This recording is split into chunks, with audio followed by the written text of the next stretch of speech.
Who's this? It's Tory MP for Bassetlaw, Brendan Clarke Smith. Well, who's he then? Well, he's just another Tory lowlife who, during the Partygate scandal, got his mug on TV for swimming against the tide on Is Johnson a lying vote.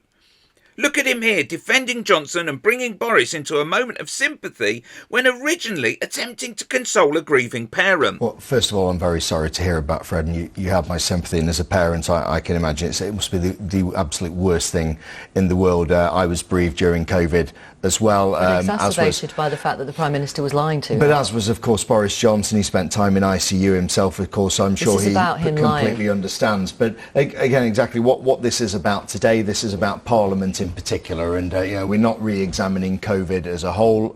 Lots of tragedies happened during COVID all around the world. It's a terrible thing, of course, and we tried our best with that. Do you want to say anything about the fact that the committee, the report, which Boris Johnson has called a lie, you have called the report spiteful, vindictive, and the committee a kangaroo court? I mean, why are you indulging in what the committee calls a campaign of abuse and intimidation? Well, I'd say they've overreached as well there. Things don't really get much better, because here he's telling people who can't afford to buy food to basically eat shitter food because the Tories have totally up the economy. I mean, say the price has shot up at that and people say, oh, this tin has gone up by 50% or whatever, buy the Tesco value one.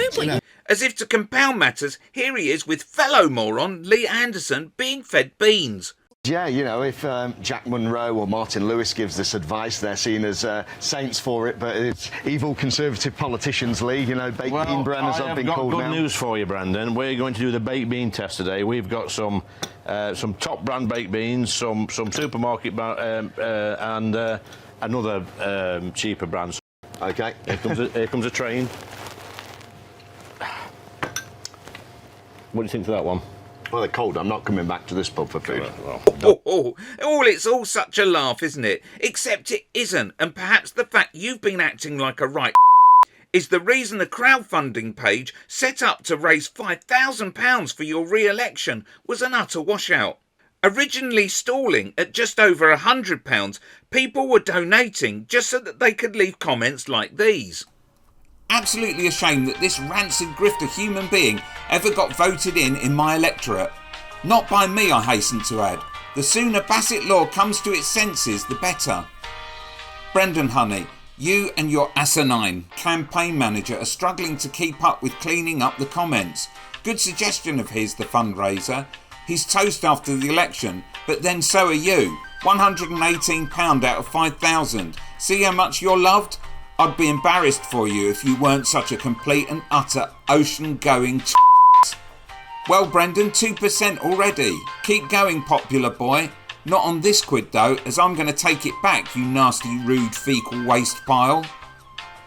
Pathetic pile of poo. Mock mental health? Get a pile on. I despise you. You've brought the office of MP into disrepute and deserve everything you're getting. So, the big question is, did he reach the target? Well, yes and no. It seems the original desired sum of £5,000 was lowered to £500, which only took 42 days to reach. Click here to find out the election chances of another sad sack Tory.